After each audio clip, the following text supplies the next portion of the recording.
Good morning. This is Norma for Norma Talks. I'm actually recording this on Sunday morning because when it's Wednesday morning, I will be driving and so will not be able to do this. And consequently, I am recording this on Sunday, but it will be up on Wednesday morning before I start my drive. Now, this is the beginning of September. So we are looking at the tarot reading for September. I have to tell you something really funny.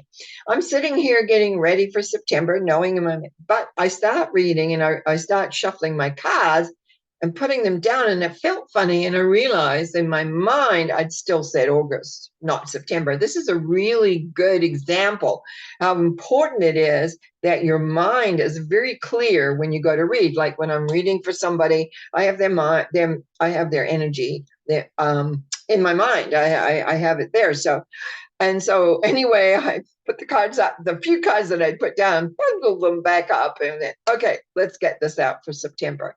And this is what I found. I'm just going to share this up here, and it should be coming up, right?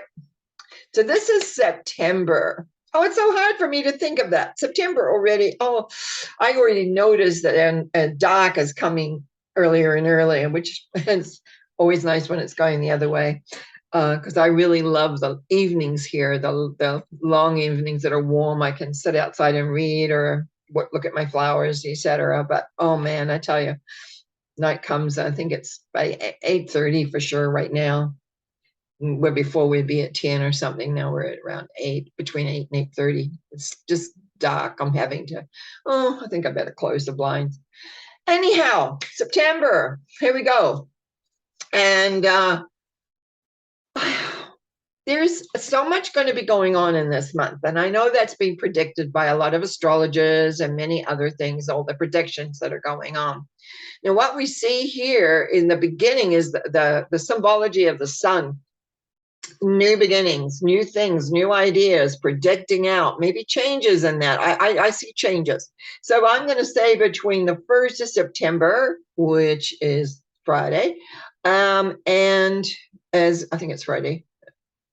No, it might be Thursday. Sorry, Thursday. As it's my son's birthday. I should know what day it is. So the first, between the 1st and I'm going to say the 5th, is a tremendous amount of growth and change and to a degree of optimism. But that is followed very quickly by the confusion of the lovers. And I feel that that's going to be a little bit extended. So we're looking at maybe the 6th to the 10th of a lot of confusion and uncertainty. What is happening and what's going on? Things seem to straighten out with the temperance. Like we've got this is the goal. This is where we're heading. This is where we're going. And we're bringing things back into balance more and more. And so that's going to take us probably to about the 12th, 13th, where we're going to feel like, oh, okay. But that doesn't last. All of a sudden, things get turned upside down. The 5 of Cups usually is sad and depressed and things like that and letting go of the past. But I feel here it's like it's turning things upside down. In other words, we thought this is where we're heading. This is where we're going. Everything is good. And then, oh, that's not what's happening. Instead, we're going through a great change with the death symbol. Death symbol to me means the fight is behind us, but we're in that transitionary time period where I always like to say, like, the death is the skeleton. It's like we've been reduced to the bare bones of who we are, and and there's been a war going on, and some of us have survived this and some haven't, and some things are being let go. And so this, I feel here, is what's happening, is that people are really unsure of what's going on. They just know something's changing. Now because the 9 of Cups sits right behind that tells me we're going to feel optimistic. We're going to say, okay, this has been a rough period, but we're optimistic. But as we get towards more the end of the month, as we're getting into the late 20s of the month of September, still a lot of confusion. And where does it end? It ends on the 3 of Swords, which is disappointment and hurt and heartbreak. I think we're going to be optimistic. Now, very often, and I found this in my life, when I've got very optimistic, it's like we go up in the air and it's yay, yay, yay, yay, and then we crash. And then so it's like we really need to keep our feet on the ground. We need to keep our feet solidly on the ground and not get what's the word? You go into sort of a euphoria before we know the real end result. I think this is a beginning of, and I have been personally predicting a little bit of that we're coming into a great turmoil time. And I just think this is the beginning. So there's some highs, there's some lows. There is a definitely transition in this time. And some people, some people are going to feel like, oh, this is it. This is the way it's supposed to be. And others are going, oh my goodness, what's going on? So I think it's going to be an interesting month of September. It's always here. We have the equinox happening. We're coming into fall. We're coming into more, with fallow time where things kind of begin dying off. Beautiful summer is over. Fall is kind of where things begin to die. They're not like full winter, but it's where things begin to die off. And I kind of feel that here is the optimism, which shows it's like every time we go up, we come down. Every time we think, aha, where this is the end, it's not. And so perhaps we're getting more of the same and more of a repeat that we've had and brought through. But, I find human hang in with it. So let's go through this a little bit more. On this one side here, we have the sun and the death, which is really about rebirth and growth, but it leads to disappointment. Everything leads to disappointment in this month, which is unfortunate. We have on the right side, we have crying over what's gone, which brings confusion, disappointment. In the middle, we have confusion beginning and feeling like, oh, okay, well, we'll have to deal with this, but we still have to deal with it. Pain and hurt, sadness, disillusionment, all of those things which the Three of Swords can bring about. Depression can happen, especially with the Five of Cups hanging around. I tend in a personal reading to rearrange the symbols. And if we take a look at really what the higher arcana symbols are saying, we have the confusion of the lovers, rebirth. If we put them in numbers, it's number 6, 13, 14, and 19. So what we've got here is confusion of the lovers, with the rebirth coming in with the death, which shows equalizing and balance, and then finally the moving out. I think there's a lot of spiritual growth that can go on in this period of time. But mentally, we know what we want, but it gets confusing. Emotionally, we feel sad, but at the same point, we have the ability to work with things.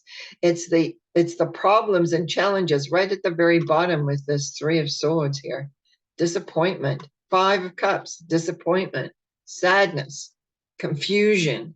Those are the main obstacle. Oh, and confusion in the mind too, with the Five of Wands. Confusion. Which way are we going? What is happening? We're not clear. We know what we want, but maybe we're not getting it. We know where we should be, but we're not there. And like I spoke on, well, actually it's today, but this morning on Sunday, I was talking about how honesty, for some reason, honesty came up about being honest, people being honest. And I find very honestly that there's been a lot of things that have not been that honest that are coming out of the woodwork these days. And this could be a lot of what's happening in September, a lot of truth, a lot of awareness that things have been false. There's been false. And what does that bring for everyone who's believed? Disappointment, sadness. It does not always mean that's where you will be, but I think this is definitely, as the astrologers have been saying, this is going to be a very rocky month. This is a very rocky time period. I'm going to stop the share and come back and talk a little bit more about what do we do when things get unsettled. We've been through a lot in the last few years. We've been through many things. A lot of us have to watch what we say or how we say it because, as you know, many people have been censored or deleted totally or not allowed to talk for a little while because our ideas or our concepts, our beliefs or our attitudes don't fit some person's formula. All I know at times in my mind, I go to say something and the voice says, you be careful of what you're saying here. But it's just how I perceive things. And I'm only one person. And it's not like I'm speaking to thousands of people, unfortunately, but that's the truth. But I am speaking to some of you. And I do know that we have periods of time that have not been easy. This month actually has transformation in it because of the death symbol and the sun. Those are great transformation. And the transformation shows up in other particular symbols as well, with the goals in the background, even though you may not see them. There's transformation happening here. Thing is, how are we responding to that journey of transformation? Sometimes in transformation, things get all torn down and you're looking at rubble. I mean, how many in our personal lives? I know it's happened in mine. One minute I'm happy, joyful, everything's fine. And next thing, everything is gone to just rubble. And what do I do with this? You pick it up and you carry on. And that's where you learn resilience. That's where you learn that there is a universe that supports you in creating what you want. It's not about, oh my goodness, if nothing is working, what am I going to do? It's like, oh, okay, what am I going to do? What can I do personally? Many of these things that are happening, we don't think we can do anything personally, but we can. And that's what I was reminded of this week, actually, when I was contemplating how, when I had a group, and I talked briefly on this on Sunday, that when I had a group and every week we did a meditation, and I would go out and I would be out there seeding thoughts, patterns, and things like that. But as I'm pretty individual now, yes, I speak to you guys, and I'm so honored and well, I'm happy to be able to do that. But I realized I wasn't doing what I used to do the other night. So I sat down and I did one of my little sprinkling thoughts out into the universe. And I realized, yes, that's what I can do. I can begin to once more to begin. And I think a lot of that has come from the work I've been doing in the mental mind treatments on Monday, because I channel then and there's information coming and I feel the power and I feel the direction, and I have contact again with, you might say, those higher beings, higher power, in a very different way than it's just me, myself, and I. And it's bringing me back into a part of my work that I haven't done for a few years. And I found it very, very, very interesting, because it creates the thinking patterns which other people can hang on to. And those of us that believe and know our power as a human, our power of our minds, our power of our feelings, our subconscious, all of that element that many of us learned in the 70s and 80s a lot. Then it kind of not so much talked about, but it's really important that we understand that so much is locked in the subconscious of each individual that can be unlocked, that can be put out as thoughts and feelings. Feeling gives up things power. The thought, yeah, but when we have feelings behind that, it has power, and that power to shift and change. And why should just a few people, tell us what our shifting and changing needs to look like? Because that's what happens. They get together when you get together as a group and you think the same way and you have a powerfulness that goes with that. You can have a group that thinks too. You can have a group that creates. You can have a group that brings together. So when we have confusion, which a little bit here of what we're seeing this coming up in September, you're not so confused, because you've got a group that comes together in like-mindedness so that you can also create how you want to create. So I want to thank you. I'm sorry I'm not actually with you on Wednesday morning with this, but this talk is, because I have just transported myself to Wednesday morning. And I wish you well. When I put this up, I'll be putting this up online before I leave to drive back home to my place. You take care, you enjoy, you have fun. God bless you. Thank you.